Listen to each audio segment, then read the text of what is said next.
আসসালামু আলাইকুম। আজকে আপনাদেরকে একটি হাদিস শোনাবো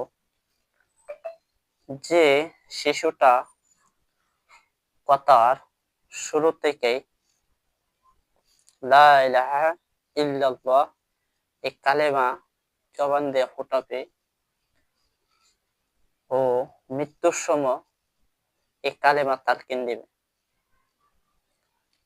ওই কালেমা জবানের শুরুতে যদি কালেমা পাঠ করা হয় আর মৃত্যুর সময় কালেমা তালকিন দেওয়া হয়, যদি কালেমা পাঠ করে মরতে পারে, হাজারো বছর যদি দুনিয়াতে বাঁচে, আল্লাহ পাক তাকে সমস্ত কোনো কিছু হিসাব নিবে না, সমস্ত কিছু মাফ করে দেওয়া হবে।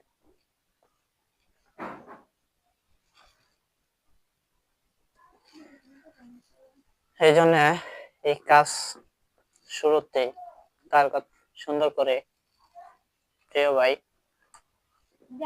আমাদের এই মুখের তালকিন মরণের সময় এত সহজে আসবে না, ওরকম কাজ আমাদের করে যেতে হবে।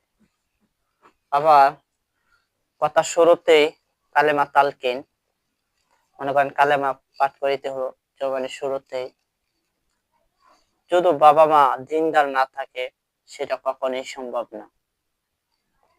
কেননা বর্তমান জামানায় আগে শিখা মা, বাবা, দাদা, দাদি কথা শুরুতে এটা তারা বলতে পারে, যদি দিনদার না হয় তা কখনোই সম্ভব না। অবশ্যই আশা করবো আপনারা বুঝতে পারছেন। সকলকে অসংখ্য ধন্যবাদ। আল্লাহ হাফেজ।